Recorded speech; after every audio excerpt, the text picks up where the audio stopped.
Hopefully Jimmy is hanging out still by the Eiffel Tower. He's had his break. He's gone and checked the sights. Maybe he's gone up to the top, seen what the view looks like before coming back down. And he's ready now for our second semi-final. Find out who's joining Andy here in the final. It's Crystal Hunter against PurpleChest. That is Skaven against Dark Elves. Jimmy, you remember covering this right back at the start of play-ins, I'm certain. Yeah, it was great. They've already played this game before, and PC PurpleChest was very lucky. Got a timeout, which got him the win. I think maybe that got him the draw that got to overtime. I can't remember, but something happened, and it was thanks to the timeout. There was a timeout. It's going to be great. Yes, so I should have been clear with that throw to Jimmy. Of course, they played the literal first round of play-ins. So when the beginning of play-ins, which was the stage before the group stage, which was the stage before the knockout stage that we're in now, we're in the finals of the knockout stage now. So right back when we were at the start of this 96-player event, it just happened that PurpleChest and Crystal Hunter, two very famous names in the Blood Bowl online community and two extremely talented players, got thrown together in round one.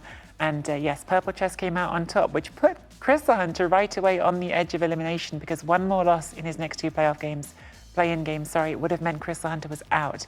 Didn't happen. Crystal Hunter won two, one of them against me, and carried on through, and he's still going now in the semi-final. And as he told us yesterday, he is set on trying to knock out all of the streaming crew because he also knocked out Jimmy on the way. But do you think he's going to do it? Andy, Dark Elves against Skaven. It's one of those matchups where you can see obvious advantages for the Skaven with the one turn and with perhaps more mighty blow. But Dark Elves, as we saw in your tie against Le Marcier, as we've seen with PurpleChest throughout this tournament, they don't need a lot. They've got all that blodge, they've got rerolls, they can just make plays. Yeah, absolutely. And I think what we'll probably almost certainly see from PurpleChest is he's going to be able to go 1 for 1 and start tagging out the strength 3 line rats. And then the cage then becomes made of gutter runners. You can then dive bomb that. And over a period of a couple of turns, suddenly, I think he is able to create advantage. The question is going to be whether or not he's going to take attrition while he's doing it.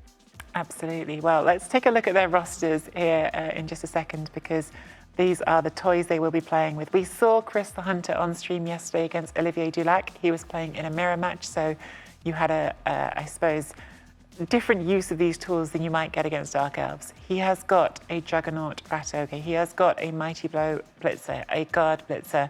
The Gutter Runners have got Block, Wrestle, and Strip Ball. There's one unskilled Gutter Runner at the bottom of the roster with the Thrower, with Leader, which, as we've said before, Crystal Hunter orders the roster that way because he is keeping those two safe for the one turn. Jimmy, it's a classic Skaven toolkit, isn't it? It's got all of the different ways of creating damage and creating plays that Skaven are looking for, except for perhaps the sidestep one-turner. Yes, yeah. In a perfect world, they have 8 skills, and they've got to choose which one they drop. But they've got all these players, right? They've got all the players, 13 players, 2 rerolls, and an apothecary. So he's got everything he needs. But yeah, you've got to choose one skill to skimp on, and he's skipped the sidestep, which makes his one turn a little bit weaker. But I think that was the correct decision to skip. Honestly, as we saw Olivier, he took sidestep, didn't he, and skipped on wrestle. I do prefer Crystal's build, to be honest. Well, as we saw in that game between Crystal Hunter and Olivier Dulac, Crystal did not need sidestep to do his one turn. Did a very, very nice one turn, reserving the blitz to go through the back line. We enjoyed that a lot. Crystal Hunter, the Rat Baron, he knows his rats inside out. No question, he gets a lot out of these rosters, even though he did also tell us in that interview this format with the Resurrection is not the one he's most familiar with. It's one that he thinks he struggles with. The results say otherwise. Let's take a look at PurpleChest Dark Elves as well. Andy, you are, of course, our resident elf expert, allegedly. He's got the 3 blitzers. Didn't take the 4th blitzer because not taking the 4th blitzer allowed him to have an extra reroll because he's got 3 blitzers with dodge, 2 witch elves, both with wrestle, a leader runner, and then 3 rerolls plus the leader makes 4 rerolls and an apothecary. That's a lot of rerolls, and he does use them. Oh, absolutely. He dives through them. What I think is interesting is that the 5 block dodge or wrestle dodge pieces on this team, and Crystal Hunter, he's got guard and he's got mighty blow. There's no tackle here, right? So once the ball is being carried on one of the blodge pieces, realistically, he's using the strip ball or the wrestle gutter runner for 2 dice uphill, and I wonder how effective that's going to be.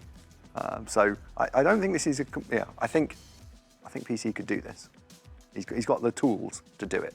I think absolutely, definitely, either of them could do it. Andy, I've got to ask you, I'm sure you're not going to give me a totally truthful answer. You're probably going to keep something under your hat, but do you have a preference as a finalist about which of these two you'd play against?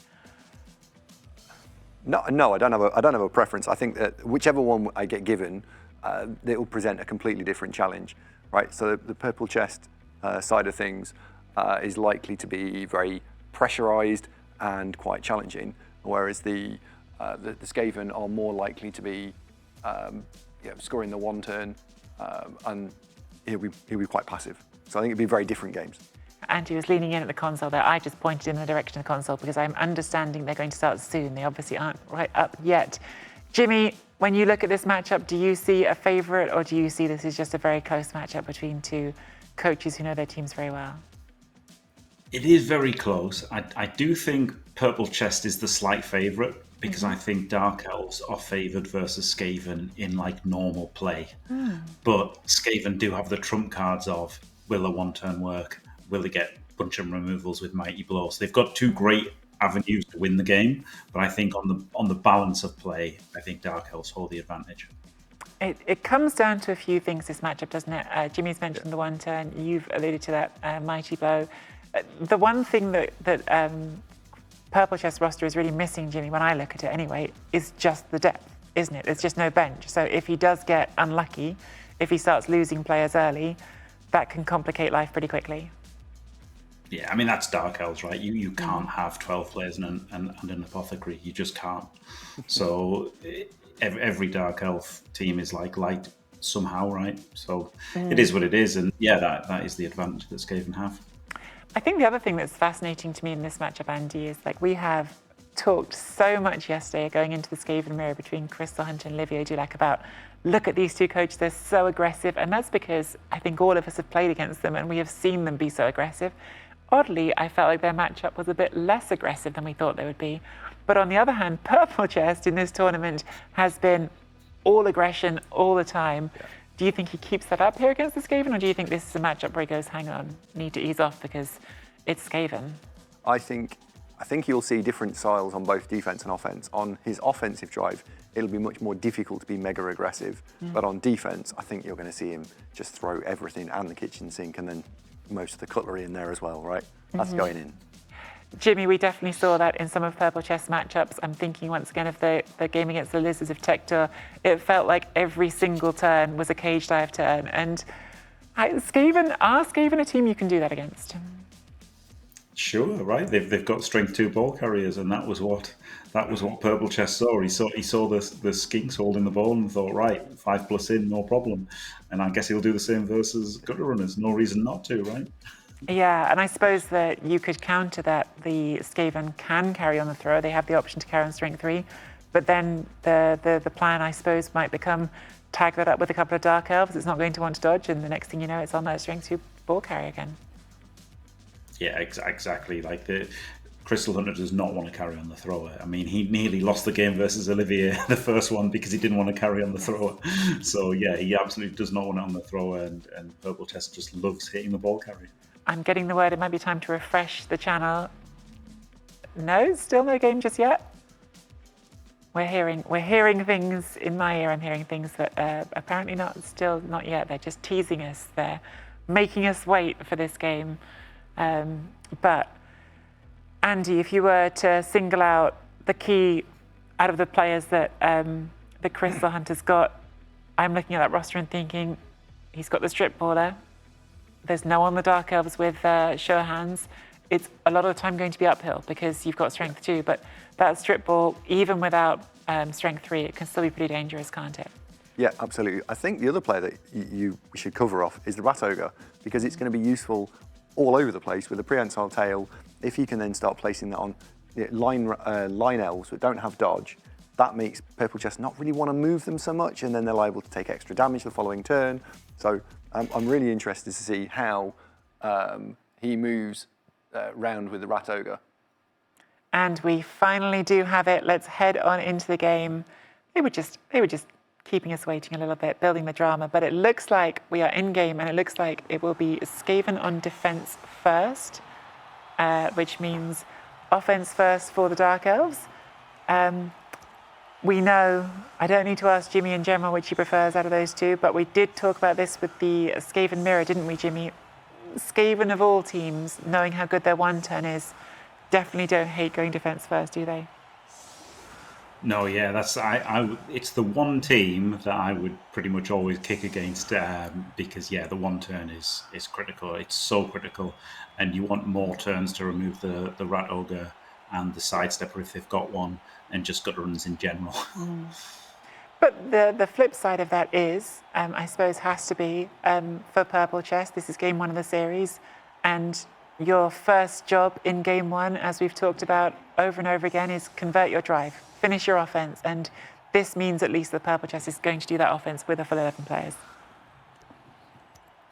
Yeah. I mean, it's a tough one, isn't it? Because if you kick as the Dark Elves, then you know that's what people who like to kick say. They get to defend with a full 11. But I just want to get my drive done in every game. I just want to get my drive done, and maybe win, right? Maybe get lucky and maybe win.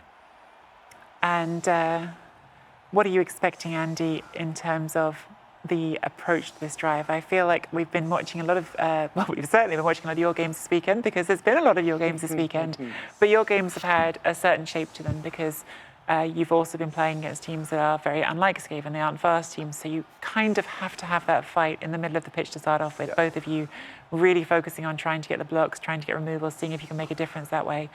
Is this, I mean, just in the broad shape of the game, is this a very different game to start off with right away? Yeah, I think it is going to be. It is going to change. I think PurpleChest, already interestingly, right? He's set up here, so he's going to carry it on a block dodge piece already, and I think that he's absolutely going for the anti-blitz setup, even at the expense of taking some blocks. So yeah. I think Solid defense right away means there's going to be some extra delves tagged now, though, aren't there? Yeah, let's see if he moves the Rat Ogre in. Yeah, Jimmy, I don't know how you feel about this. We've talked a lot about anti-blitz defences, but this is a very good anti-blitz defence, but it is a defence that means on a solid defence, you're giving up some free, well, not some free hits, but you're forcing some players onto base contact that might not want it. Yes, yeah, I think he probably should have put the Witch Elf on the LOS instead of, it's on the LOS, but you know what I mean, like instead of the. He's only got 2 blitzers, hasn't he, and 1 Witch Elf. He should have had the other Witch Elf ready to take a hit, I think. But this is about the best anti-blitz you can get, and against Skaven, that's the most important thing. They're not going to win the game from a solid defense, but they absolutely can win from a blitz. So I think this is the right play for sure to set up like this: maximum anti-blitz versus Skaven, always. We definitely going to see Chris the Hunter, I was about to say, put that Rat Ogre in there, and then the second I started saying it, the Rat Ogre appeared. Just going to lean back in on my favourite detail of Chris the Hunter's team, which is that Rat Ogre has got the mouse on its shoulder, has got the best cosmetic, also has a very funky cannonball for a hand, so those elves on the line certainly facing it down at the start of this drive. A little bit of a scary pickup as well. I mean, obviously your elves, it's a 2+ pickup, but it's close to the line, right? So if anything does go wrong, snakes happen, it's going to be immediate pressure on this offense. Yeah, absolutely. I think that if I'm PurpleChest here, I'm going to try and sort of pick off down the line. So I think the Witch Elf's going to take the hit, and he's going to block here, then he's going to block here. And he might end up actually culminating in punching the Rat Ogre. I was about to ask that. Is there a way to do it? The guard is awkward though, right? Yeah, it is possible. I think that the lineman here would need to go in the square directly in front of the Rat Ogre. He's choosing to take a much more passive line. We still have got this lineman here that can come in. And it'll also depend on kind of what happens with these blocks as he moves down the line. Well, a pretty good start with an immediate KO on the first of those blocks. So if PC can continue like that, I'm certain he'll be feeling pretty good about his possibilities. Again, it's not a bash matchup, but with Skaven being as fragile as they are, things can happen. Start on the second one. What was that? I heard Andy make a little, ooh, Like he was shocked by the idea of 2 players getting removed on the line. Andy, when would 2 players ever get removed on the line of scrimmage? I don't think they would, actually. Bizarre. Never seen it. Already, PurpleChest has removed as many players as my Necromantic did in the entire tournament. So that's pretty good fun, isn't it? Someone needs to hook Jim up with streamerdice.exe. PC has it, Andy has it, but apparently it's not been passed on to Jim. It has not. We are very much just teasing, guys. But looking like we're not going to hit that rat ogre. The ball is secured. Jimmy, interesting to contrast right away with the games we were covering Le Marseillais on Dark Elves. Le Marseillais was very much carrying on the leader runner. PurpleChest, no interest in that, straight onto the blodger. Yeah, well, the thing is, there's a chance that the Skaven hit the ball carrier. Like, that's the difference, right? Whereas Andy wasn't going to roll 1,000,000 dice and just hit the ball. Whereas the Skaven can roll 1,000,000 dice and hit the ball. So you absolutely want that on a block and dodge player, if you possibly can. Is the only downside of that, though, is that means you have to expose the leader sometimes, right? If you're not going to carry on the leader, it's harder to protect the leader, I suppose, is the counterpoint. He can be like the back cage corner like he is, can't he? Yeah. In my game, I was using the catcher as a back cage corner, so he's going to be using the leader caddy effectively in the same way I was using the catcher. And if you have to hand off because everything's gone wrong, you guarantee you're handing off to a movement 7 piece. So, not terrible. I am surprised he didn't choose to dodge out the lineman there, because now he's going to take a Mighty Blow hit blitz here. Just so we can see those. And then he's going to take probably a 3 dice block on the response. Do you want to put the actual team colours on, Andy? I don't know how it looked, but I know sure. PC's got a hilarious coloured team. Oh my word! Ooh, wow! Very bright. I mean that works for me. It worked for chat. Worked for you two. I think they are distinct enough, aren't they, Skaven and Dark Elves? There shouldn't be too much risk of getting them mixed up. After all the games we've had to do with Red-Blue, let's let the players have their colours, I think. Yeah. Especially when they've gone to the length of that's a better name than the one I was going to use, so go with that. Good. Oh, look at this. He's trying to split the team already. Yeah, instant pressure. Again, I think we all were a bit surprised that we didn't quite see the most aggressive version of Chris Hunter in that semi-final, or indeed Olivier perhaps. But when they played in the play-ins, Jimmy, I thought Chris Hunter was very, very good at doing what he does so well, which is putting pressure on the cage in a way that makes turns very quickly very uncomfortable for the Dark Elves. Yeah. Crystal Hunter is really good at like the harassment with Skaven, basing players up intelligently, getting his rat ogre in the right place, making difficult problems for you to solve. He's really good at that side of it.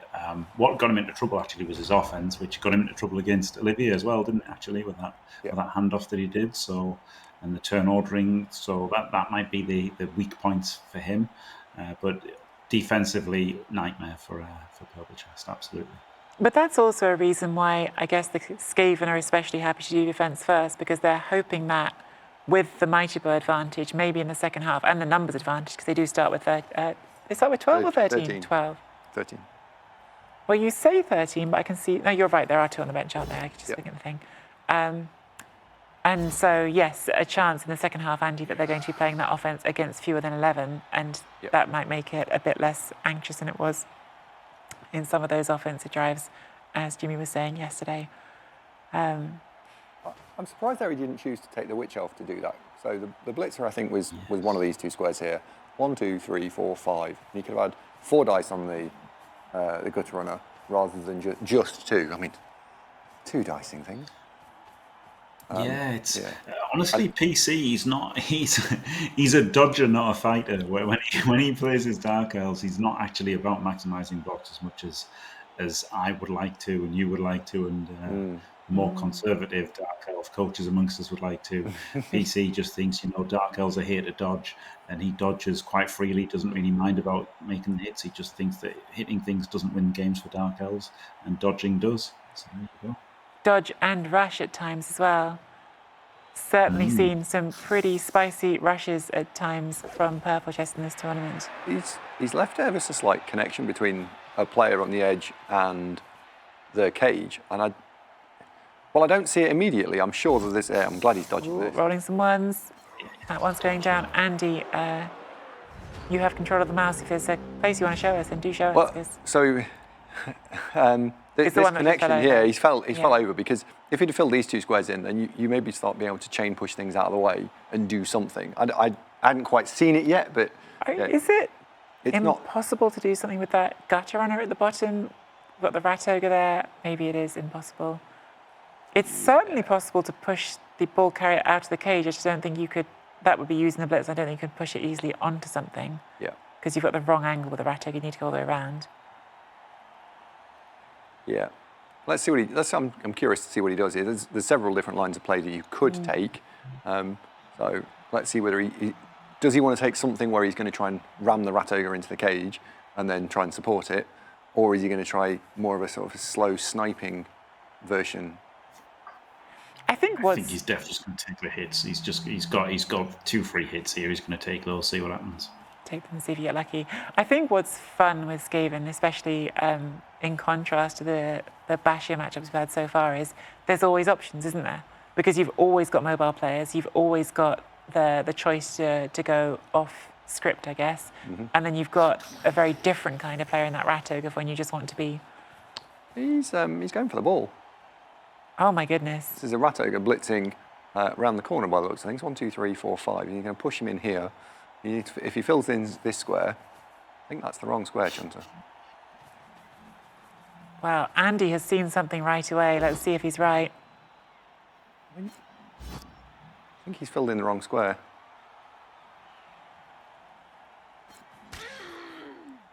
We're about to find out. Oh, it's rolled a 1, so it might not matter if he removes that anyway. Oh, didn't remove it. He's not going for the ball. No, I didn't. That seemed a bit over the top, Andy, especially as he made it 3 dice. But yeah. Well, he went. Yeah, I thought he was going to push the wrestle gutter runner into the cage, but he ended up moving everything else first. Gets a KO. I think this plays very good. Yeah, this is what I think of, Jimmy, as classic Crystal Hunter. Yes, you can make the play into the cage, but what he really likes to do is to get the ball based and make lots of your actions feel uncomfortable. Make you roll dice you don't want to roll. Yeah. Like these down players are a bit far away, aren't they? So it's not easy to get them in. And even if you just take the hits that he gives you, which he always gives you hits, if you just make those, then you can't always deal with the pressure that he puts on. But I mean, should be able to, right? You should just be able to deal or just hit everything here. Should be quite easy. He's not hitting everything already. No, he's not hitting everything. PC might be Chunter's kryptonite, honestly, because PC just does not like hitting things. The answer is just keep dodging away. But at the moment, it's 3+ dodge, which, sure, that's going to work 8 times out of 9, but if you keep doing it all game, at some point, it's likely to trip you up. Yeah, I mean, there's no way he's going to dodge, right? He's going to chain it out, or he's going to blitz it off, or he's going to hand off at worst. Like he's never going to dodge off the rat ogre unless he absolutely has to. I feel like I would agree with you with almost every player in this tournament, Jimmy, but PurpleChest has bamboozled me a few times watching him in this tournament, so who knows? Which is... Oh, my word. There you go. There you go, just does right it instantly. On cue. Yep. Wow. He's got a base cage corner. I'm really surprised the Wrestle Witch hasn't steamrollered through that Wrestle Gutter Runner.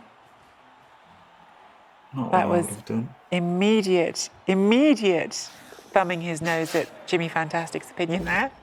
I'm sure he isn't listening, but it was brilliant timing that as soon as Jimmy said that. No, Jimmy is listening. He's definitely... I hope Jimmy's listening.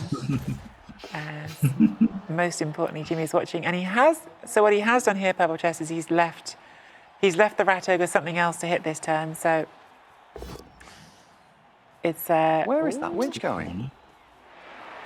That feels like a That feels like the sort. Do you know what that feels like to me, Andy? What's that? That feels like the sort of dodge, that 2+ on the Witch Elf, that you get told off for on Jimmy Fantastic's channel. What, just doing it for no reason? The corner cut with the Witch Elf that you didn't need to you do. didn't need to do. Yeah. That feels like what Jimmy Fantastic tells you off for to me. Is he going to eat that? Yeah. Because I'll that's his tell him. second KO, right? We've already lost one. Yep, second KO. And now the Rat Ogre is being fed another one. I mean, I see a Spends the very- Apo. There you go. Apo's in. I see a world where he just blitzes. He's going to take the 3 dice and he's going to just snipe things because it makes the 1-turn loads easier. Yes. If that's a great point, Andy. If they're below 11, Yeah. it has an impact for the 1 turn as well, doesn't it? Yeah. So I think Junta might well flip gear here.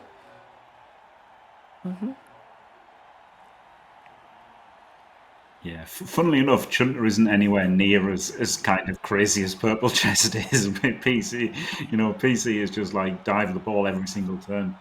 Chunter is not like that at all. He is actually quite considered and sensible, really. He just gets the reputation of being crazy because he likes to have fun, right? So once he's winning 2-0, then he will do all the crazy stuff, right, to try and win 3, 4, 5, 6-0, whatever. He's just more the fun having is when he goes really crazy. He fireballed his own gutter runner once when he was winning 4-0, I remember. He could go 5-0 up, and of course, he killed his opponent, and his gutter runner's fine, right? That's Crystal Hunter. Wow. Bring him back. Get him streaming again. Listen. We all love the Crystal Hunter streams. Excellent streamer, not just for the fun plays. Also had a lovely line in nice afternoon music, always very mellow. I think Crystal Hunter's got other things going on, but if he ever comes back to Blood Bowl streaming, I'm certain lots of people would be excited to watch him. And yeah, this is what I was saying, isn't it? This is exactly what Crystal Hunter likes to do. It's not the crazy PurpleChest, as Jimmy's saying.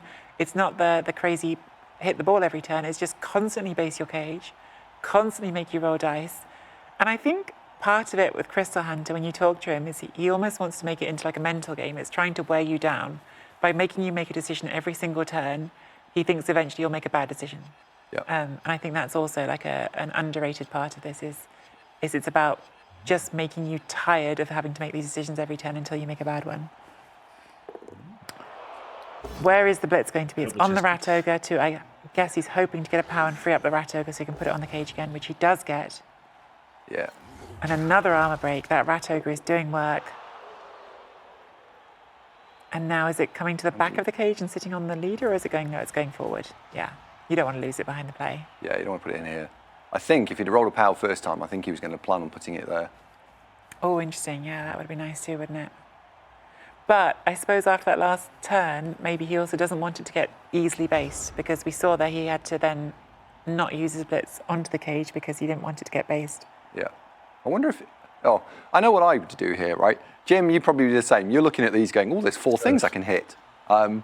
Oh, I thought you were going to say surf, Andy. I mean, I would, yeah, sure. But yeah, well, let's see if he actually takes the hits. He can't take all of them because he's only got 3 players against 4, but no. Can we None. No hits. Can we just clarify, did you see a surf there, Jimmy? Because I'm definitely not seeing one, Yeah. but which one? Yeah, you can surf the gutter runner, right? You can chain the gutter runner. Yeah, Jim across. was trying to fill in these 2 squares with these 2. Can. For the first push, you can get a chain and then you've got the Witch Elf. You're absolutely right about how he's got an allergic reaction to actually taking hits. Like, he goes, "Bleh." No. Which is the opposite of you, Andy. It is, yeah. I think I've got like a combat orientation. I think. Combat orientation. Yeah, I think that's how I would characterise it. Andy An Davo orientated is an combat. elf coach, enthusiastic about hybrid teams with the combat orientation. It's all business talk, chat. It's all these technical terms I'm not sure about at all. Uh-oh. Takes the rush to get a hit. He's not going to take a hit, is he? Well, he's rushed to get there, so you'd hope so. He's going to 2+ dodge before he makes it. Oh, he's going to do 2 2+ dodges. And I go for Oh it. my goodness! Oh my god, he's doing this to wind me up, isn't he? What are you playing at?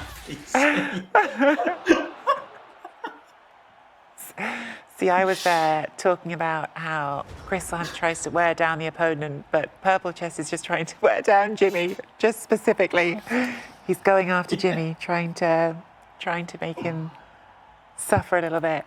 I mean, this is the thing, though, Jimmy. This is exactly how he has played this tournament, right? This is not out of character. This is exactly how the games I've seen he's approached them. Yeah, this really is how. This is just how he plays Dark Elves, and it works from on tabletop, and it's worked from. It's working for him here. This is a semi-final. Yeah. Yeah. It's a little bit different on tabletop, right? Because on tabletop tournaments, they're best of one, and it's Swiss style. So a draw means you can't win the tournament at all. So this kind of play is absolutely incentivized in that kind of situation. In this situation, I think you could be a bit more cautious and a bit more restrained. And that worked for Lamar's, didn't it? Lamar's got the quarterfinals playing basically the absolute opposite of this style. Yeah. Yeah, I think it's really fun that we've seen Dark Elves yesterday and we're seeing them again today, and it's like polar opposite playing styles, just completely different playing styles, which is fun because it shows there is more than one way to make it work. The Ratto hasn't got a friend? Has got a friend. He put it in behind. Oh, okay, so KO's his own teammate, not what he's looking for. No blocks, gets a removal. Well done, PurpleChest. Yes. Cleverly done. So this could push in a number of different directions. I think he'll take the line man. Mm-hmm. Yeah. Doesn't find the power. Oh. Juggernaut keeps that okay, but doesn't find the power. And again, Rat Ogre has now been placed against the ball carrier again. Mm-hmm. And PC I think he's just going to have to take a hit. He's not going to like it. He's just going to have to take some punches. And he is sitting here, chat, tearing his hair out. Cannot understand the lack of violence from PurpleChest in his approach.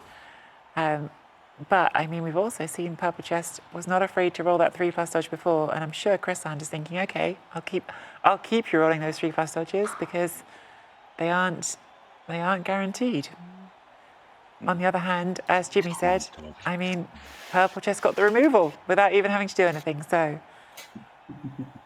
both of them finding their ways. He can't dodge this time, can he? I mean, it's absolutely impossible for him to dodge this time. Oh. Didn't you say that last time, Jimmy? Yeah, but this time he meant it. Yeah, this time it's literally impossible, right? This is the easiest clear ever.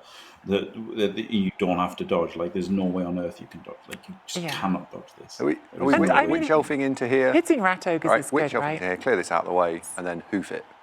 Hitting Rat Ogres is really valuable because if you do get them down, they are only armor 9+, they can disappear really fast. So I think this turn he'll decide whether he can use the 2 line men, the lying down, and he's going to go through the gutter runner, or is he going to try an entirely different solve where he's opening with this sort of action and then blocking the Rat Ogre somehow? I like the gutter runner, but we'll see which one he actually goes for. how do we feel? I'll throw it to Jimmy. Jimmy, how do you feel about the way that PurpleChest's team is shaped right now? Because it does feel like Chris Hunt to double down on trying to keep those 2 at the top in slightly awkward squares, forcing the 3+ dodge. Maybe he ignored the 2 linemen at the bottom. But it does feel like a split team, doesn't it? Yeah, a little bit. Oh, here we go. So this is a chain push off the Rat Ogre, I'm guessing? No, I think he'll punch the guard and push that north. Oh. I think he's just saving the dodge. You're right. Yeah, he's just saving the dodge. Sorry, my way was to hit more stuff. Obviously, that was wrong, right? What I realised there was that was hitting more stuff. Andy's way, hit more stuff. Bye, ball. You could have Turn hit 5 stuff. though, very deep on turn 5. This is not ideal at all. The Dark Elves aren't fast, right? That's the one thing that they don't have going for them. Yeah, he's got to really, really motor forward now the next few turns.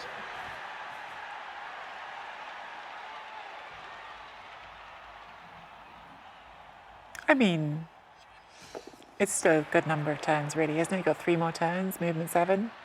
It's so funny how we talk about fast because definitely we were talking about Dark Elves being a fast team when they're playing OWA. It's just because they're playing Skaven, it's suddenly very different. Yes, yeah. It's all speed is relative, is what I'm saying. It's all relative. Yeah, yeah. Oh, he's cutting corners again. Why? He's just... Why? I mean, does it really matter if it was there? It could have been. I need to have Jimmy on a screen somewhere. I need to be able to see Jimmy's face when all these corner cuts happen. What are you doing, please? He's just trying to break me. That's all it is. It's the only This is wild. Jimmy Fantastic, somewhere in Paris, screaming into the abyss. I saw he can't be far away from us. I saw the tower in the background. Yeah, he's somewhere underneath the Eiffel Tower. Someone on the Eiffel Tower is looking down me. Who's that screaming? Well, do you know what, though? Because of rolling all those dice, he has once again repositioned very nicely, hasn't he? He's got everything out, so... The leader thrower is... the lead runner is going to take one to the chops, I think. Yeah, with the mighty blow. Can he tank it? He No. cannot. And the apothecary has been used, so that is going to be a KO. Didn't see whether he lost a reroll there. So he has 3+ leader, so he's now got 3. He has used one reroll, I think. Yeah, I think he used one quite early. Yeah, I think. Yeah, he did. Yeah, it was. So he used the leader for this half at least. Do you know what's confusing me a bit? And I don't want to just riff on this endlessly, but like he did roll those extra dice to get that witch elf there, and it's still not connected to his screen. Gap. So that's why I'm finding a bit puzzling with it. Like, what is that witch elf doing there? And are we targeting that witch elf? Are we ignoring that witch elf? It's just in a bit of an odd square, isn't it? Look at the threat she's got. She's a massive threat radius. She can score. Yeah, look at that. Look at that. What a threat piece. She can just score. Or surf. Or surf, yeah. Are you hitting the witch elf here, or are you back on the cage? It's looking like for Chris I think Hunter. it looks like Yeah. the rover is being... What's the Arrowed word I'm in. looking for? Yes, thank you. Arrowed in. That was the Arrowed word I was in. looking for. It's 2 words, technically. I mean, in the quarterfinal, Crystal just blitzed into the cage every single chance he got, didn't he? So I guess he's going to keep that up. In it goes. Another armor break. Dead. Dead. Now capped at 10. One more, Andy. Dead. There you go. Dead, dead, dead. And yes, Dead, apothecary is gone, so dead. that one is not coming back. Huge. Oh boy. And No, this you're is, going to move faster than normal. they move pretty fast. But this is it. This is, again, I'm sorry to be repetitive, but this is what Chris the Hunter is exactly his game. Keep asking the question. Keep asking the question. And this is looking pretty scary to me. I don't know. I mean, they're dark elves. They can certainly just dodge out, but it's not a comfortable turn. Again, on turn 6. Yeah, this turn he really does kind of need to go forward at some point as well. I think he probably is 3+ dodging here. But Jim, I'd be interested in your line of play, but my line of play, I think, is to do something to this gutter runner here. And Something. Then, yeah, I don't know what I'll do to it. I'll do something to it. And then I want to take the hit here. And then, given that I'm probably going to have to dodge away, I will dodge away. I think I'm doing that, and then I'm going to take this hit here. But it doesn't look... That tells me he's going to try and punch the Roger. We've got... Yeah, that's a Roger punch. Oh, okay. And so he dodges when you expect a block, and he He's blocks when you zigging and expect a zagging dodge. all wrong. Yeah. Like, Well, all right. Maybe it's working. Well, yes, Maybe it's working. He hasn't lost the ball yet. It's turn 6. He does need to start moving, though. He does need to start getting forward. Dimmy G's, no way he's not making a 3+ dodge unless he can make it a 4+. I thought what he might have done was he could have dodged up, assisted the hit on the Mighty Blow player, pushed him, and then surfed that Mighty Blow with his Witch Elf, and then just dodged away from the Rat Ogre. That's what I expected. 1 dice splits with the ball carrier, does get a push. That is a scary 1 dice, goodness. corner cutting. And now cuts the corner and makes it. God, PC. I think It's like on a corner cutting challenge. chat. I need all of you on standby, chat. I'm not sure that my co-commentators' hearts are going to make it through this series. We're only in the first half of the first game here, so everyone is struggling with the risk taking. But this is PurpleChest on Dark Elves. He plays them with a very high risk profile, and it has got him to the semi-final. So it's working for him. It is working for him as we see the dodges. Oh, there's just some twos.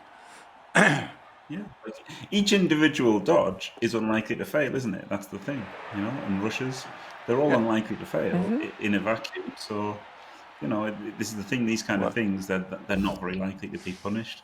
3+. In a vacuum, no one can hear you scream. No one can hear Jimmy Now, screaming about. And a now he comic can catch. say he's unlucky because he failed a dodge. What can you do? Nothing he could have done. Well, this is not a closed cage. So we're all clear. There is a very big gap at the back of it, and there are fast gutter runners. 2, 3, 4, 5, 6, 7, Garden. 8, 9. Why does it even need to go that way? Can it not just go around the top? 1, 2, 3, 4, 5, 6, 7, 8, 9, 10, 11. You'd need, it's a 3+ to go that way. I think it's free if you go the other way. 1, Okay. 2, 3, 4, 5, 6, 7, 8, 9, 10, 11. Oh yeah. Yeah.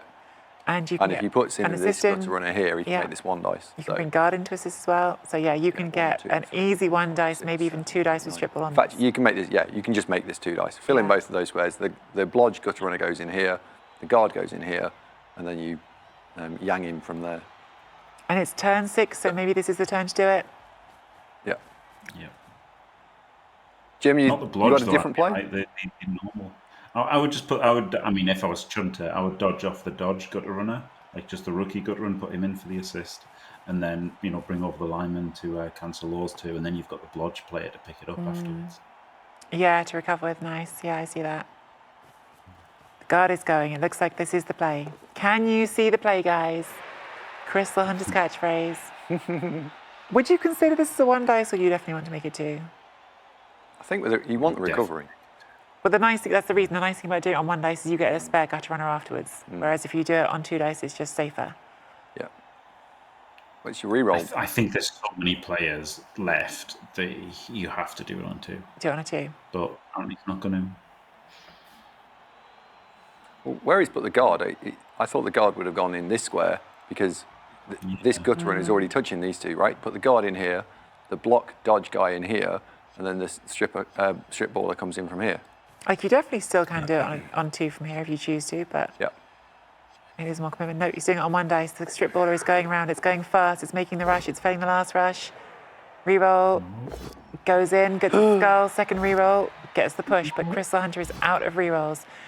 He has got a leader reroll on the bench for the 1 turn, so he would have the 1 turn reroll if required, but none left for Well, this. that's in no tackle zones. Yes. Can he recover it? He has got no rerolls though, so a 1 kills it. But that is a Just gonna very good cut scatter. corners. Now the cutting corners make sense, right? Yep. Yeah. Fiendish Fairy is asking an important question, Andy. Yang him in there. Is that a standard Blood Bowl term? Oh, yeah. You yang people in all the time. Oh, okay. Just yang him in there. Uh-huh. It's when you ying them in. That's it. No, never ying them in. No, never yang. Yes. So is this handing got off to one the back. blodge? Or why has the blodge gone so far forward? It should be 1 back, right? 1 back here. 1 back, yeah. Because look at the rookie gutter. He's got to go there, hasn't he? 1, 2, 3, 4, 5, 6, 7, 8, 9. Go for it. Unless he goes straight in on a 3+ to start off with, which he has. Oh my word. Yeah, he's Oh my word of words. And he's failed it. And just like that, this might work out perfectly for PurpleChest. It's might. not difficult clear either, is it? Yeah. Right? The only challenge you've got is how many hits to take. No, is how many How many hits? how many hits to take. How scoring threats. That's the word I'm looking for. This is turn 7, you're right. So PurpleChest cannot waste any time. Having said that, PurpleChest has also got 3 rerolls. So plenty of, I don't know what the right word is, plenty of room for manoeuvre, I suppose, within that. Wait, what?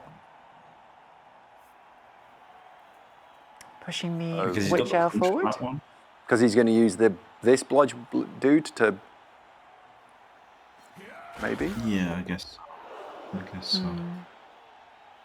I mean, there's a surf play on the... No, you're not doing that, are you? And then... No. No. Even you wouldn't do Even I surf. wouldn't do that at this turn. No, you're right.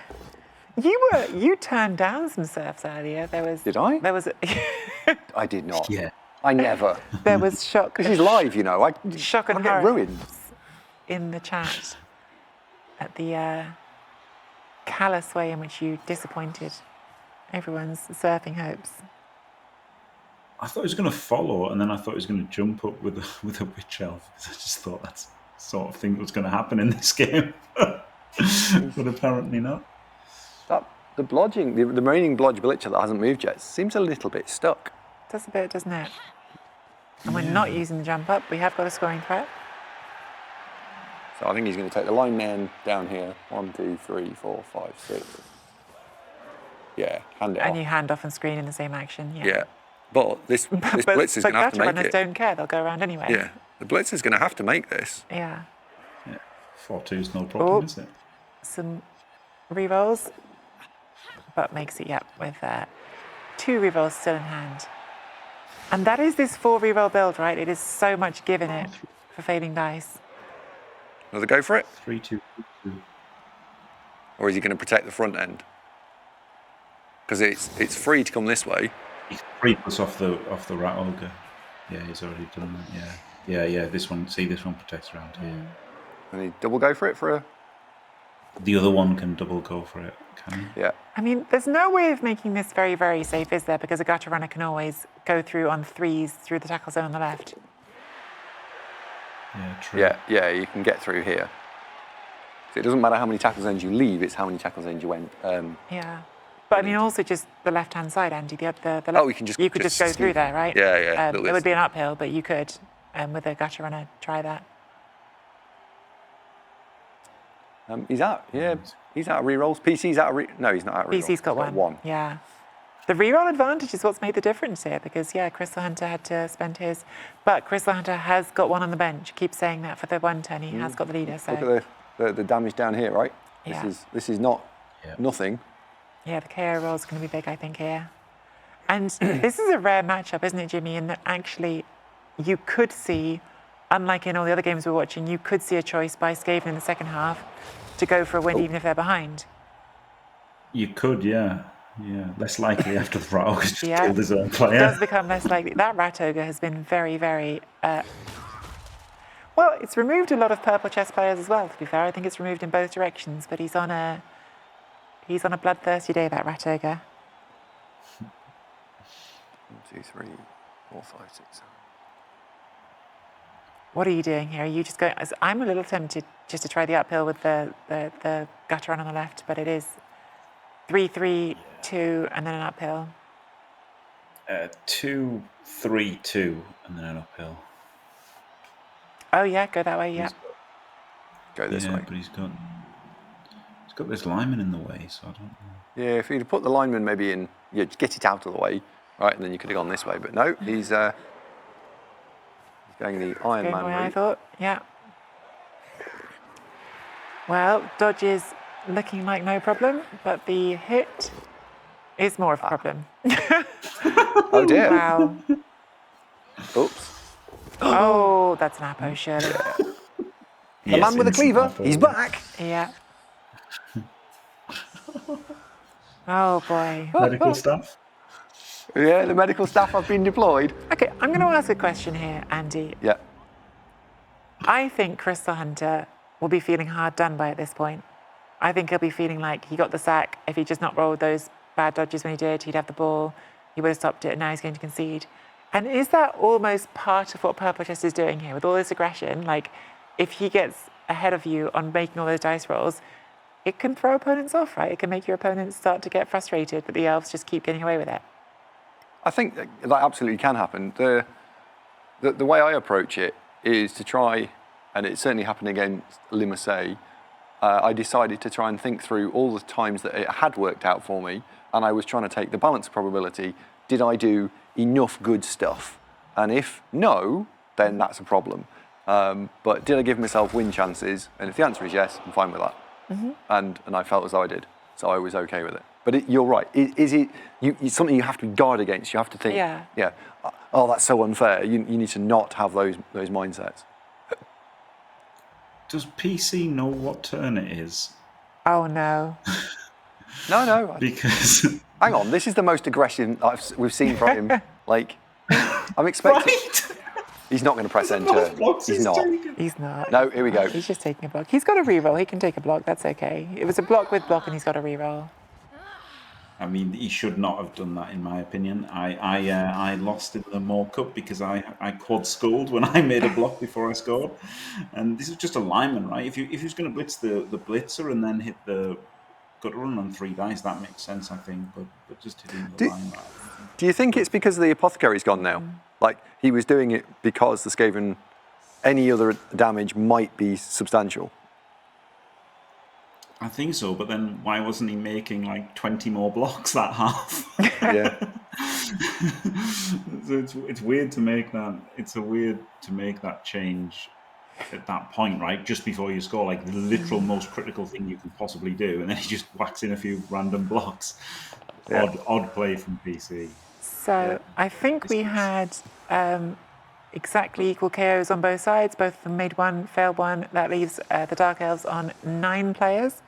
Yeah. Which is definitely not great for the 1-turn defence. And the Skaven, because they had a bench of 2, are still on 11 just. And actually, this is going to mean it's 3-3-2 to get it in. Granted, he's only sat on the 1 reroll cumulatively, but this should be doable here. Definitely. So in the last round, Jimmy, we did see Chris the Hunter do a really nice 1-turn where he reserved the blitz. But there's not really as much value in doing that here, is there? Because it's strength 3 players at the back, whereas in that game he could blitz into a strength 2 player. Yeah, and he's only got 1 reroll, and there's a gap in the line anyway, right? So you can just 3-3-2 through. Yeah, so there's loads of gaps. It's picky gap, right? Look at all that. Yeah. Is that the only gap where it's not is in the middle? I have one question here. So given that situation for PurpleChest, he can't stop it from being a 3+ dodge. He's obviously kept them more spread out. Could that 1 blitzer in the front be further forward, just because at that point it's not helping the back line, it would help on a blitz roll? Yeah. Yes. Yes. Changing weather has done what? Perfect conditions. Oh, it's put it in the hands of the wrong player? Or is that a touchback? No, it's a it's a touchback. Touchback, yeah. And it's almost. Yes. I mean, I don't like calling Chunter's 1-turn's not quite right, but he's surely going to just fill these 2 in then. Yeah, he'll fill those in. Yeah. Yeah, and then he'll come round here, and that pushes the lineman here, and then the Rat Ogre activates and pushes the Gutter Runner forward. So you've got redundancy even if you roll a power. Yeah, rolls are irrelevant here. That's really nice. We like that.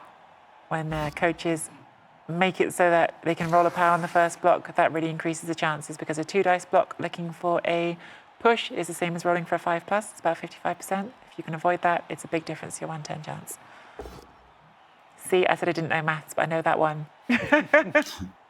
I mean, this is the problem with this setup, isn't it? That you do, like, when you just backline like this, it makes it super easy for competent Skaven coaches to do this, and that's what. Yeah, this is going to do. This is 3-3-2 now, right? Well, he's gonna save himself a rush here as well, isn't he? He's gonna do another block. He might even be able to get 2 more out of this. Yeah. Let's just zoom into the centre circle a little bit. No, he can't move this. He can't move this one freely, but he saved himself a dodge. And a rush. Yeah, and a rush. Yeah. So 3, 3, 2, and 2 for the extra rush at the end. So yeah, 3, 3, 2 with a reroll and a 2 with a team reroll to score. Yeah. It's just too easy, isn't it, Skaven? Go where you want. 1-1 at half time, and I mean, Andy, that feels immediately like it strongly tips us in Chris Hunter's favour. He's got a numbers advantage. We're going to see if it's 1 or 2 player numbers advantage. But he's got a number, so 11 plays 9 with 1-1 at half time. This is the bit where I think PurpleChest's team will shine, though, where he should do quite well on defence. So I'm expecting PurpleChest to do well here. Well, as we've been saying, Jimmy, all along, PurpleChest, pure aggression, and now he needs to be aggressive because otherwise he'll lose. So I guess we're going to get what we've promised people, right? We're going to get an aggressive defense. Yeah, he's probably going to 5+ in every single turn. Oh, goodness. But, Crystal Hunter will expect that, right? So he's going to try and really make as strong a cage as possible. Probably going to carry on the strength 3, actually, even though he normally wouldn't want to. He'll probably just do that and try and just be the bash team in this matchup and just try and make a big old cage and just be, strong and steady, I think. This is something we saw from Crystal Hunter against Olivier, and I said he did it when I played against him in play-ins as well.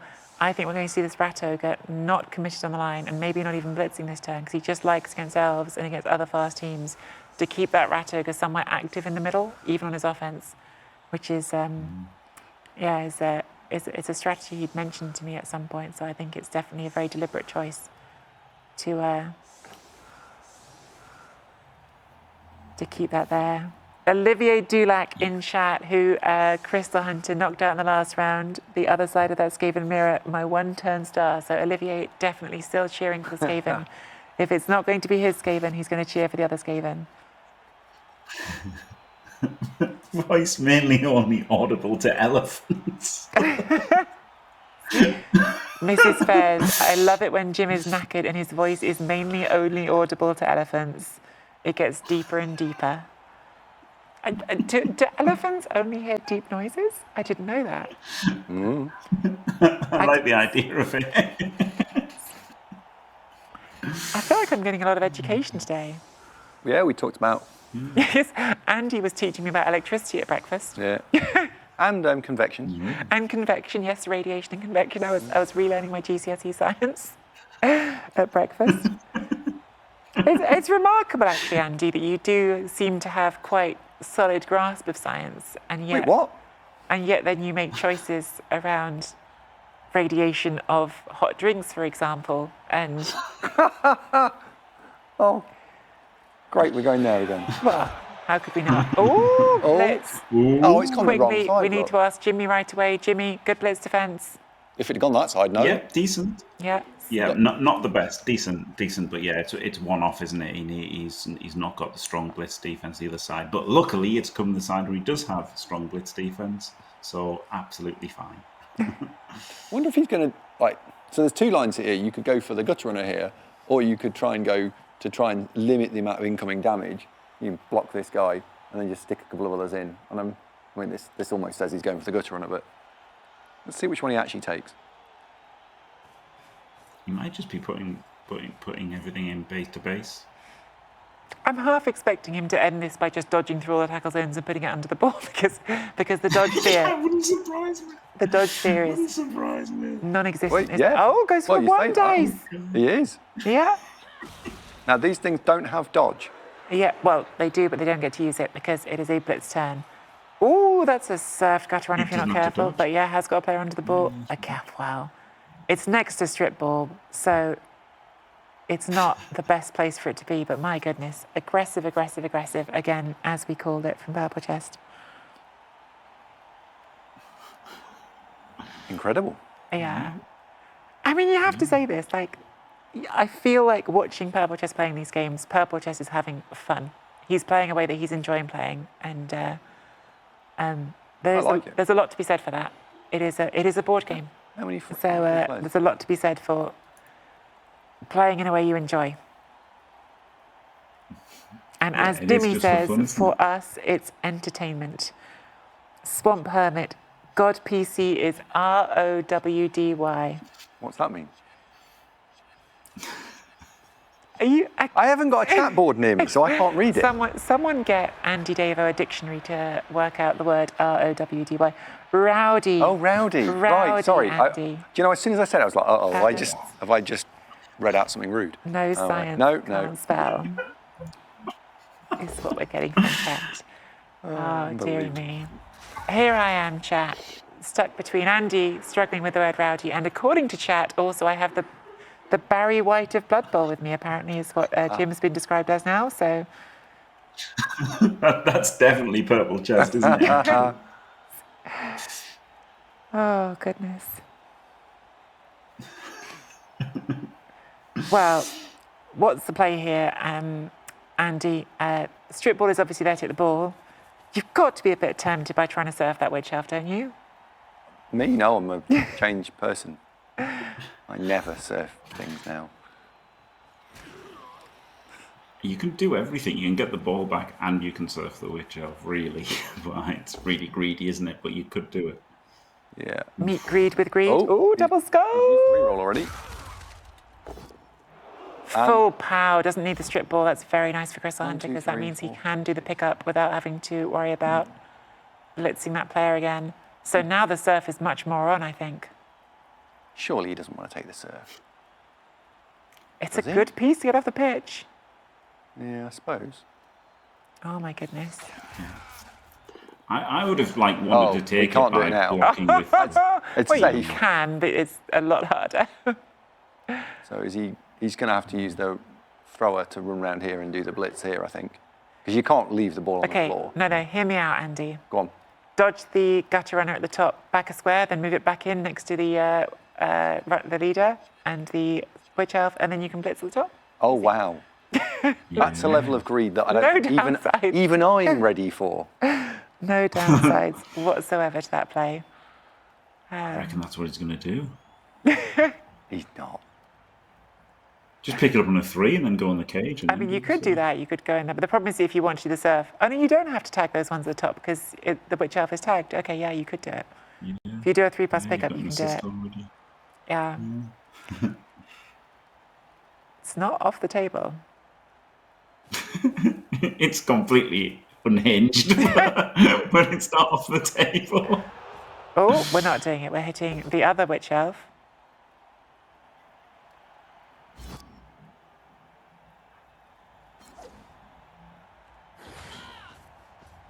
And we are just giving it a shove. But that does put the tail on the witch elf and the dark elf runner as well. Nice power here in the middle. Where's the ball going? Is he just standing on it? Picking it up on a 3+. And I assume going backwards as far as you can go now. I can't believe you went for the 3+, because where on earth are you putting this ball? I was just thinking backwards as far as you can go. But the threat radius of this blitzer is pretty big. If I click the gutter runner, it's not. You can get a bit further out, right? But that's go for it and stuff. Rush. Rushes, sorry, But then, rushes. the witch can get you, though. The witch can get you. The blitzer can't get you, but the witch can get you if you do one rush. But there's nowhere better than that, though, is there? Like the fact that it can get you doesn't make it not the best spot you can go to. Over here. Okay. I think I'm going over there. Oh, okay. That Or makes there. that makes the dodge harder for that one. So 1, 2, 3, 4, 5, 6, 7, rush, PC 4+. Thank you very much.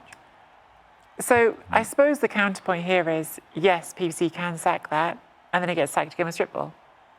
He can't get to the end zone, so Yeah.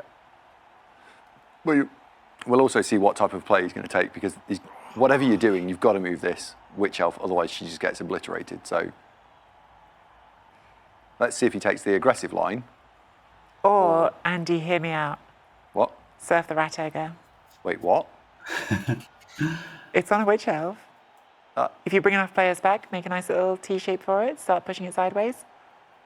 The only square to hard work is that one. But then, if you take a player across, we can then punch it in the head, right? Put it there. I think this is not impossible, is it? No, I think this is actually. I think that's not even the way I was saying. There are other ways to do it. Oh, cuts the corner. I thought this guy was just going to blitz the ball, right? Going Cut the for the ball. corner and just blitz he's the going for the ball. ball. Okay. I'm surprised. He could have gone for the ball with this guy, right? He could have cut the corner this one. himself. Yeah. He was here, right? That's what I 1, thought he would 2, have done. Yeah. 3, 4, 5, 6, 7. Makes a dodge. Doesn't get the pow. 4 rerolls. You're going to reroll it for sure. Gets the pow. Gets both. Choice. Yeah.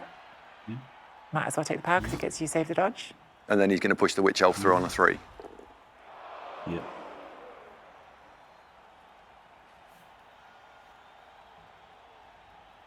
Pick up the ball, dodge the witch. Don't. Oh no. Pick up on the witch. I wish wish you could see everyone in the studio chat. I'm having a great time. I think Andy and Jimmy are both on the verge of meltdowns. Goes through, picks the ball up on the wrestle witch elf. Why would anything ever fail? Failure happens to other people.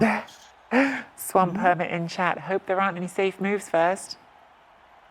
Oh my goodness. Very. He's going to punch the rat ogre. Yeah. And the rat ogre was dead. Steady on, Andy, unless you've seen the dice log. He hasn't seen the dice log. When that animation started, my goodness. 4+ through here. No, 5+. Oh my, what? What? But you can still just get to it with a strip ball. But having said that, you can't make it that safe anymore as a Skaven. So this is, that. I mean, that's, it's so aggressive, but it's really good. I'm just going to take a moment. I think I want to play against Chunter if that's all right. Right? I don't think I can deal with this. Oh my word. He is rolling dice like there is no tomorrow. But again, there has only been a tomorrow for him in this tournament because he has rolled dice like this all tournament. Yeah. It is not new. This is how he's played. And it is working so far. It's brilliant, is what it actually is. Oh, he's putting on a show. It is. Yeah. He is putting on a show. You can't deny he's putting on a show. So is he now going to take 2 line rats here and just move this out of the way using the gutter runner, and then you've got enough of a gap that you can then bring other people through? Because we should be able to get 2 dice on this, or at least supported dice with this gutter runner. My concern for Crystal Hunter is, yes, you can do those things, but how are you going to make it safe afterwards? Crystal Hunter just quietly is down to 2 minutes of time bank, which I hadn't noticed. Oh, PurpleChest is also under 4, but yeah. like an Andy Davo game. It is, yeah. You're getting maximum Except value. for at the beginning, Arzawayne at the beginning was going very fast. We were very impressed. He got through nearly a whole half without even touching his time bank in one of those games, but I didn't put him up. you wore him down. Yeah. You wore him down, Andy.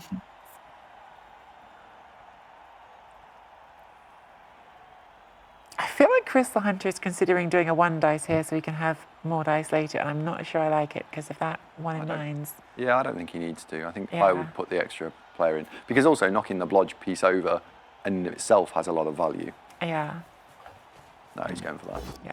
And does knock it over. There you go. Second dice is a full POW. And an armor break. Could be big. Who knows? Doesn't remove it. I'll call it. Don't worry. Okay. I'll Thanks, call it. Andy. You're welcome.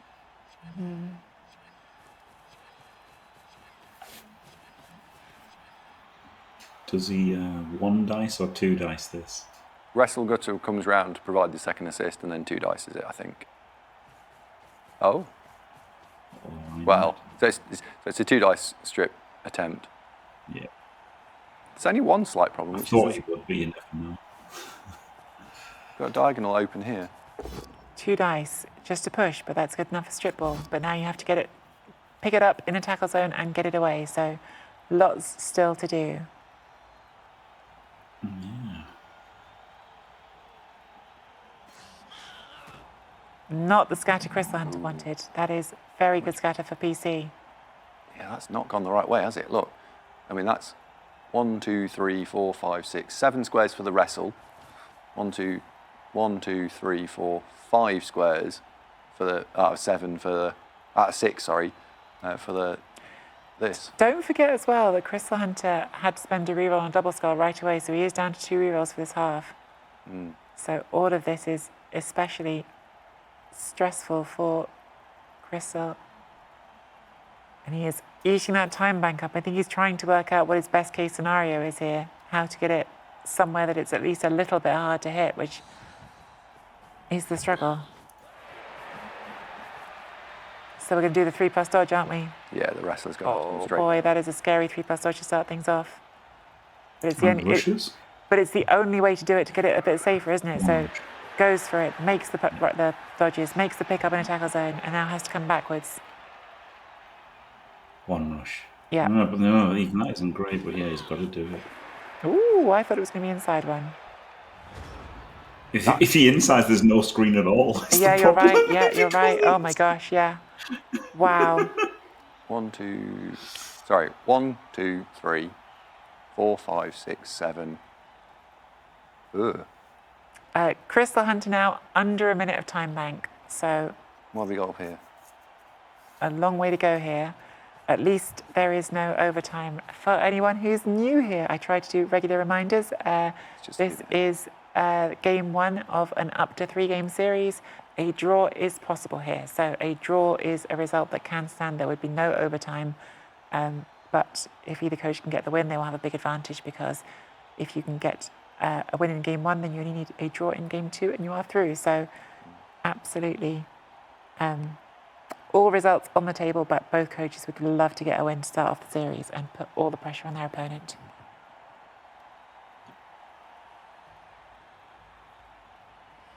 Is this a double rush from PC with a bludgeon? Yeah, I think that that blodge piece that we were umming on, we would put the 2 dice in. If that wasn't stunned, right? If it was even stood up, if it was stood up, then this is trivial. Yeah, 1, 2, 3, 4, 5. You can stand him in here. But the fact that it's stunned, he's going to go and fetch someone else. Yeah, double rush. Double rush. The recovery, even if you get this down, isn't great. You've only got this witch elf and this player up here. But it's really good scatter if you push it and then power it, isn't it? Then it's coming out. Oh, Oh goodness. my, what? He's going this way, because if he gets scatter this way, it's a great recovery. And he rolls the full pow and a He's pretty going to good score, scatter. isn't he? That was just a casual. Actually, was that 4+? 3+, or was it a 4+? 4+. 4+. Because he Once dodged. Oh yeah, again, dodged into there into 2 tackle zones. Yeah, 4s. Sees the more aggressive play, takes the more aggressive line. I mean, he has not failed these dice at all, has he? Gets the pick Snake. up on a 3+. Dodge, 2. Oh my word! Wow. Wow, wow, wow. 2-1 to Fair, I'd play PurpleChest. like this if I'd play like this if my dice didn't have 1s or 2s on them. Oh my goodness. He should go and play at the community event, right? He'd absolutely wipe the floor with everyone. Wow. Well, well, well. It looked like Crystal Hunter had the upper hand at halftime, but that blitz result and then constant aggression from PC, who did make the most of every half opportunity, gets him to a 2-1 lead in the second half. And now surely Crystal Hunter's just playing for a draw, isn't he, Andy? Oh, absolutely, yeah. Sorry, I didn't wipe away the high kick there. I had literally had my head in my head on my hands on my head. Like, what? What have I been watching? Unbelievable. Andy over here with his spot in the final reserve, starting to worry what happens if Crystal Hunter starts rolling like this against him. If PurpleChest starts rolling this way against him in the final. But Don't stand a chance, quite frankly. all to play for here, all to play for. I mean, that was obviously not what Crystal Hunter wanted to concede, but the draw is very much on the table still. He's got the ball, he's 2-1 down, he's got a numbers advantage, just took another Dark Elf off the pitch, so it's far from a finished game here, one way or another. And PC will have a 1 turn as well, potentially. Yes, he will, and he's done, I think it was an 8-player Dark Elf 1 turn in this tournament already, so he definitely can do them.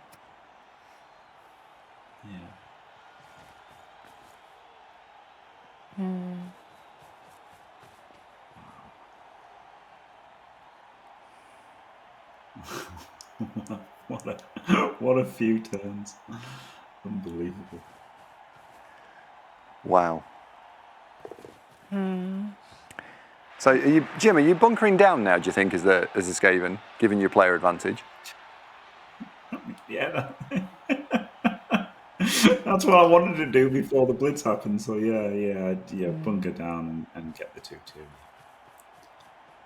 Is it possible? Unfortunately, Is it bunkering possible down. to bunker down against this relentless? It's only a 6. Yeah, this relentless rolling of dodge rolls. It's brilliant. Listen, it is spectacular to watch. It's great fun to watch. It's actually it's a really fun change of pace as well. Not that your games were fascinating; they were great fun, but it's such a different play style. It's so different. It's really fun to have such different games and see what makes us, again, things that make us love Blood Bowl. We were, the chat during your game, Andy, was talking about the 1 turns and the drama and the halflings, things that make us love Blood Bowl. these are things that make us love Blood Bowl as well, aren't they? The Yeah. possibilities, the chance of big plays. See, this is funny thing is, positively Shepard reserved. said- I can do this. Yeah. The funny thing is, Shepard just said PC on Dells is not the same person as PC on Dwarves. But the funny thing is, he's never changed. He's never changed. This is how he played Dwarves, you know? It's just that he couldn't do it. Do you know what I mean? He couldn't get there. He couldn't roll as many dice. I think you need to qualify that a little bit, Jim, because I've now got a picture of PC just dodging a dwarf through 4 tackle zones. Yeah, you know, he would make 20-odd rushes in a game. He would do, you know, crazy moves. He would do everything he could. It wasn't like, you know, a standard safe moves first and everything. He was never about that. He was always about, you know, taking as much space as he possibly could. You know, being as aggressive as possible, just in a different way.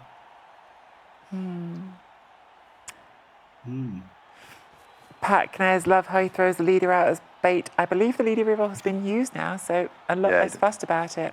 It's still low armour, so it is a bit of a target, but Yeah, I wouldn't be hanging it out, I don't think, because it's just an extra player at this stage, right? We know this game is going to be going to T16, so I wouldn't be in quite as loosey-goosey as all that, but... in goes the And Ratogre. PC was the same. Casualty. Yeah, for the Cavs.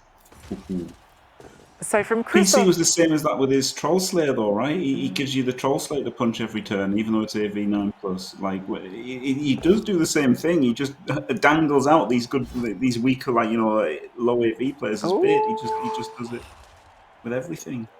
Another stun. This is what makes Dark Elves so fascinating, though. I feel like even as I say this, I can feel Christopher B in chat, who is feeling very sad about the changes to the Dark Elf roster. I can feel him objecting, but this is the thing with Dark Elves. Even as you start to get removals against them, which they have been getting, the players they have left all have Blodge or Rodge. So the numbers are getting better for Crystal Hunter, but the playmaking potential for PurpleChest is all still there, Jimmy. Yeah. And it looks like Crystal Hunter's going to bang it in early and go for the win still, despite the fact that all of the playmaking elves are still around.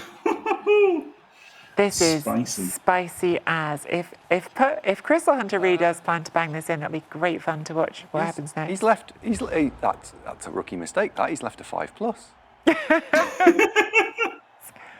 It's just Do you guaranteed, know what? isn't it? That really might get taken because 5+ in, it is a 55% to work, and the scatter out is really good.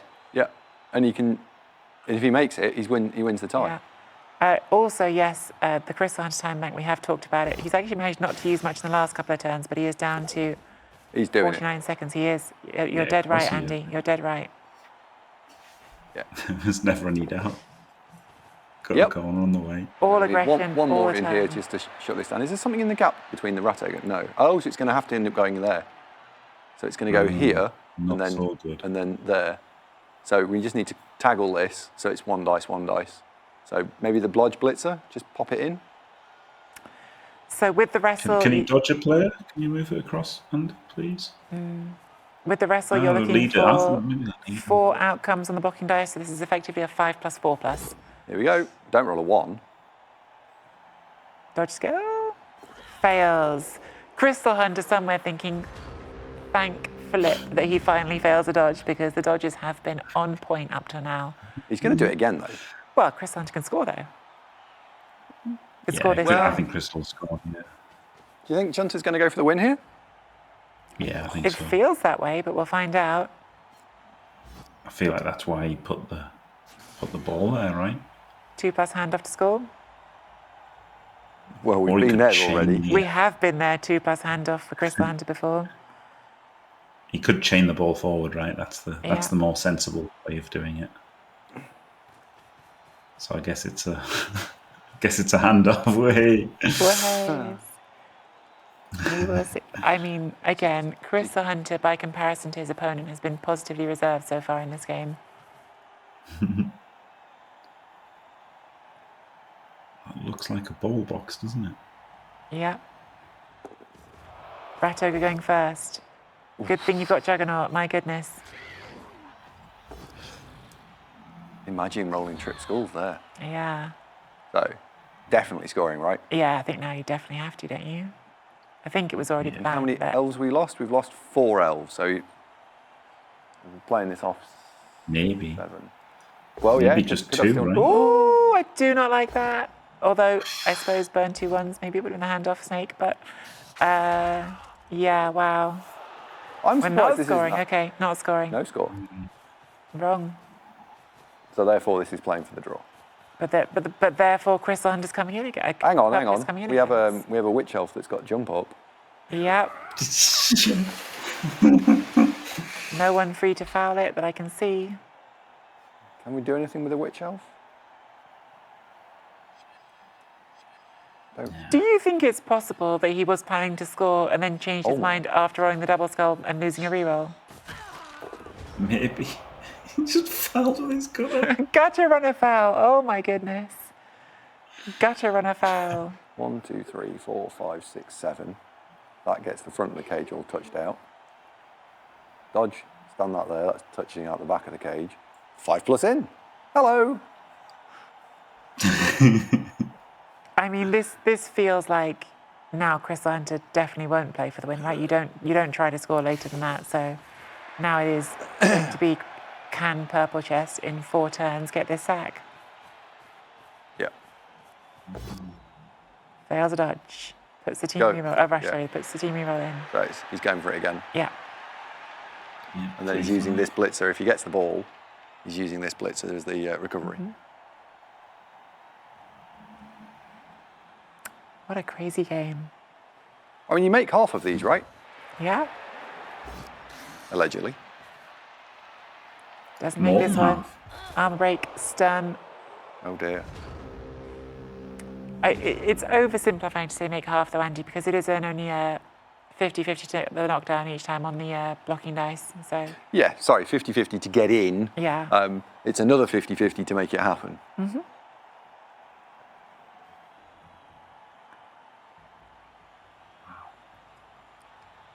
There's no chance of a score here now, is there? No. No, I think if Chunter was playing for the win, he would have already Done it last turn. Yeah, Yeah. given himself maximum doodah. I do wonder if he was taking those blocks last turn to see if he got removals, and if he got removals, then go for the win. I do wonder if that was possible, but maybe it wasn't. How many spare players has he got? Or even So, just conserving rerolls. Yeah. 4. So he's still got a bench. So as long as he can foul with line rats, he should be fouling with the line rats here. Yes.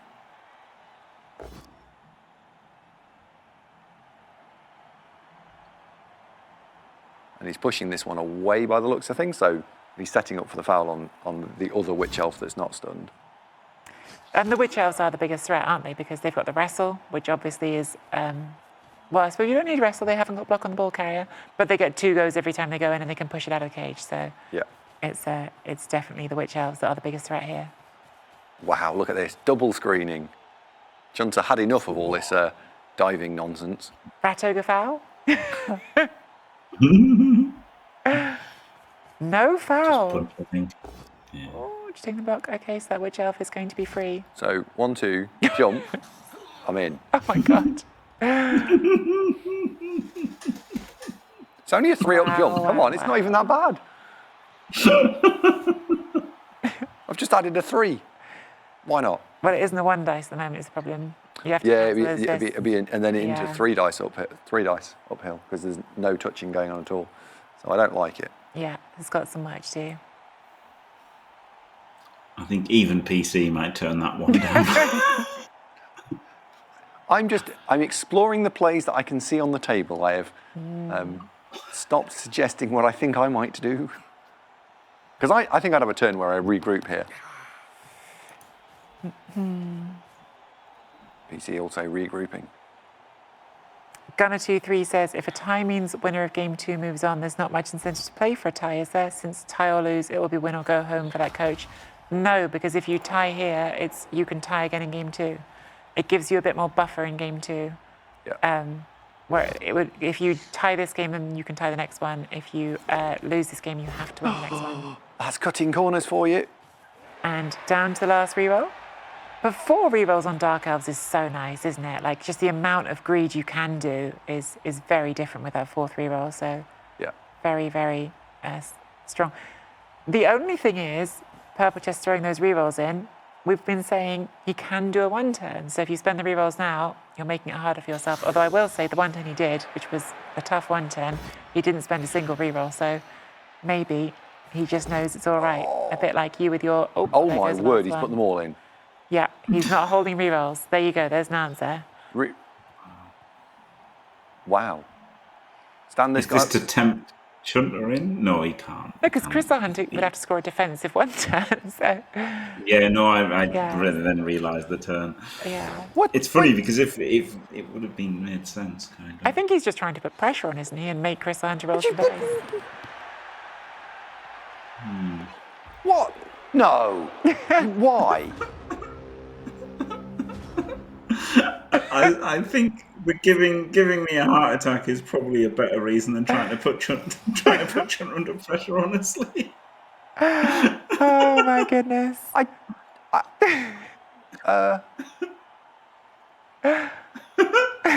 What? This is honestly. We need Andy Cam, we need Jim Cam, just in the corners of your screen so you can see their faces. There are some incredible faces going on. Some incredible faces going on. PC is gonna kill a man. I feel like I've crashed. I just need to Someone I've blue needs to screened. I honestly. reset Andy.exe.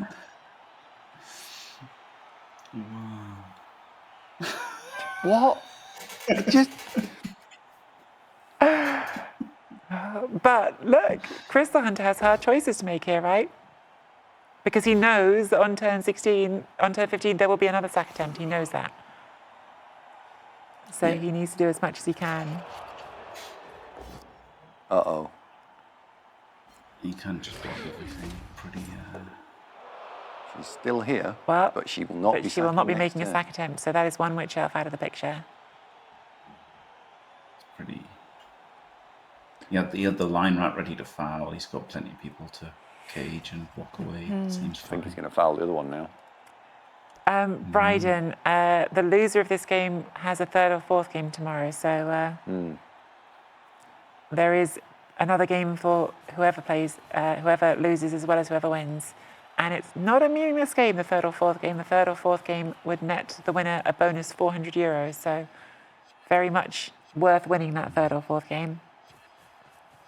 Oh, massively. I know someone who won the 3rd or 4th game last year, Andy. Do you know someone who did that? Yeah, I think so. I heard they were fiendishly. No, I'm not saying it.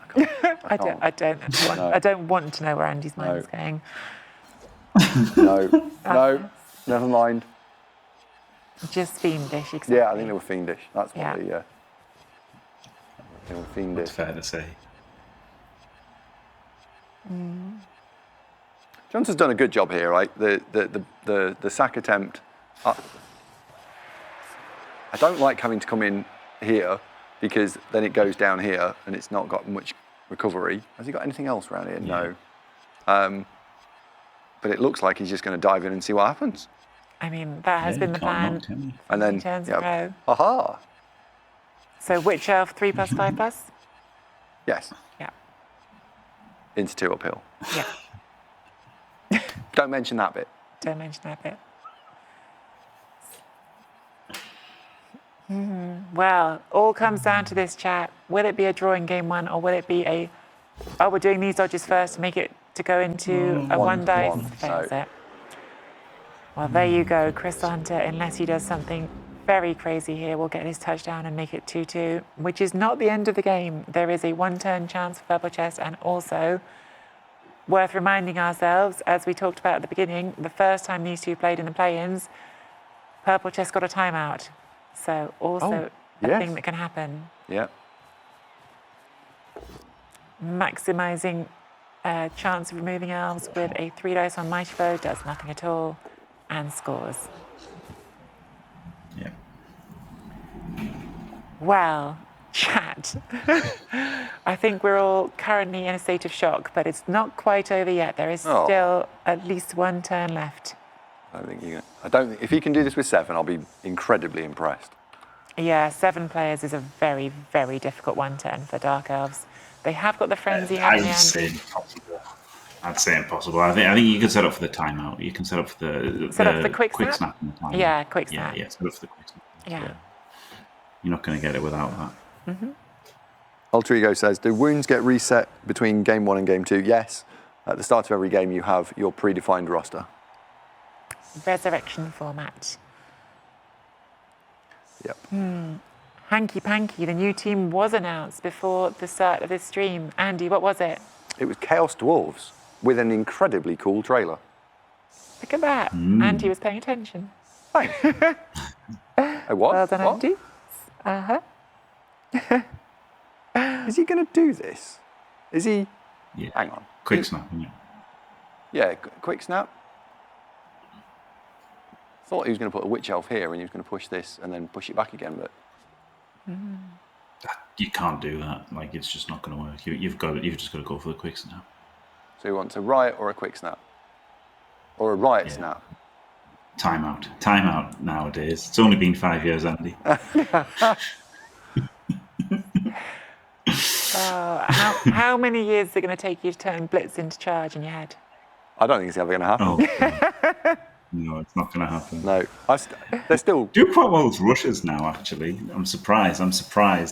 That You've converted so to many rush, of us have you? play rushes. Yeah. No, I'm not a fan.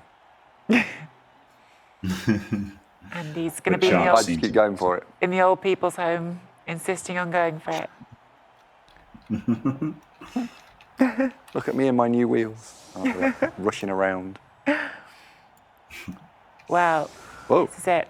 Oh, the lights are on in the studio. We might be at the end of the game. We'll find out. Could still be a timeout. Things can still happen. He's got to put 3 people on the line. I'm pretty sure of that. PC doesn't. He does, and he currently hasn't, and he's having a I good think he's thinking about trying to push it into the gap in front of the. I've got the cursor. I'm going to point at You it. do, Andy. Just there. Just doesn't.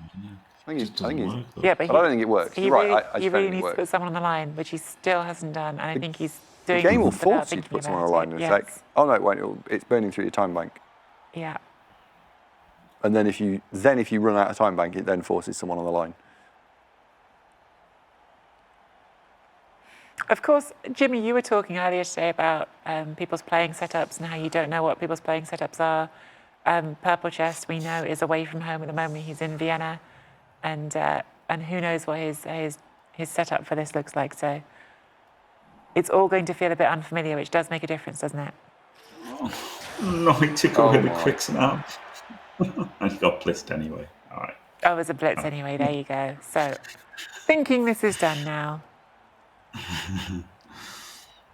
Unless Chris Lawhunter does something very, very creative to somehow give a chain push. Yeah, I mean, that's what he's got to be careful of here. Sometimes you can make this worse. Because if you stick something under the ball, it doesn't catch it. It lands in the Wrestle Witch Elf's hands. You can then chain push that gutter runner from behind through your line, and you lose 3-2. And it'll be great television. You're almost tempted to do nothing, aren't you? Because I don't think this works. It is. Yeah. Yeah, no, it doesn't work. No. I don't see how this is. Yeah. One forward or something. I mean, maybe you stick here, and then we just blitz the Witch Elf on the diagonal, pushing everything backwards. Yeah. That's fine. Yeah. Because there's no. Is there a reason to stand anything under the ball? I think there is there? I mean, I think we're done. I don't think there's any creative solution to this. No, I don't think you should stand on the ball because, as you say, then you could chain the Witch Elf forward. Just doesn't seem worth it, does it? No. I really don't see how it's going to be possible, even if you do. Maybe I'm not being creative enough, but they are movement 7s. They need 4 pushes into the opponent's half. Yeah. I mean, it's not easy, is it? Yeah. Imagine pushing the prone Witch Elf into scoring range and then throwing it to her. Wow. Yeah, exactly. That's what I was imagining. I don't know how realistic it was, but I mean, I don't think PC could have possibly scored this one turn. I think he Yeah. had to have the blitzer where it was originally, so they could quick snap forward. I think quick Yeah. snap was his only chance of the one turn. Yeah. And the problem for the quick snap was he had to put 3 on the line, and he was struggling to do that and also have the other squares filled. So it's just it's a 7-player one turn with movement 7. It's extremely difficult, if possible at all. So yes, we are going to have a 2-all draw here. We are going to have a very tense game 2 coming up with both players knowing that a win will get them through to the final, a loss will knock them out, and another draw will give us a game 3. Which, listen, if they're as fun as this one, we'll take a game 3, won't we? They are very entertaining players for this one so far. I'm not sure why PurpleChest is still going, but he's finally snaked a dodge. He's snaked a dodge on turn 16. There you go. And Well, we won't be falling asleep in this set, will we? definitely won't. I think the schedulers got it right with this being the late game, because this is very high energy Blood Bowl. It's very fun, and I think it's going to be keeping us awake through the evening. I'm not sure why the game screen has frozen, because that is deaf. There we go.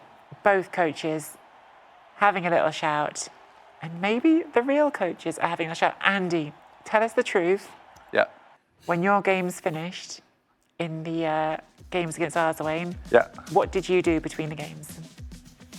Game 1, I stood up and put my shoes back on again. Game 2, I came down and got some water. Yeah. Yeah. And game 3, I did a little dance. Just a little one like Just that. a small one. Just a little. And then just one of those. I believe all of that. I believe all of that. Jimmy, that was everything we could have hoped for that game. Just entertainment from start to finish. How do you think the two coaches are feeling right now? Who's doing a little dance and who's feeling a little bit sadder? It's an interesting question, isn't it? Because I guess PC might feel hard done by about the one turn that Crystal scored. And Crystal will surely feel hard done by about the blitz and the constant pressure and the turnover score. So I think they'll both feel a little bit hard done by. But then maybe both doing a little dance. Who knows? Like this. I don't want to believe that they're all doing your little dance, Andy. I don't want to believe that. Did you have something else you wanted to say? Or Well, I just wondered if, from the question for you, Jim, do you think that both coaches got the kick and receive right at the start of the game? Did both get it? Well, do you think that both coaches would be happy with the Dark Elves receiving first? Like, if you're the Dark Elves, would you want to defend first? I'd want to kick. I'd want to kick if I was the Dark Elves. 100% I'd want to kick. And if I was the Skaven, I'd want to kick. So, yeah, I would kick with either team. Right. Okay. Do you agree? Yeah, You've I think asked so. the questions. Yeah, I think so. I think from that perspective, you're right. I would want to kick because both teams looked way more dangerous on defense. Yeah, they certainly lived up the billing, didn't they? Flip me. Well, there you have it, chat. A hugely entertaining first match of the second semi-final. Why don't you all take yourself off, do a little dance? If you want to, it is Saturday night. If not, just get yourself a cuppa and come back for game number 2. We're going to take a 10-minute break and then we'll be right back with you for more of this semi-final.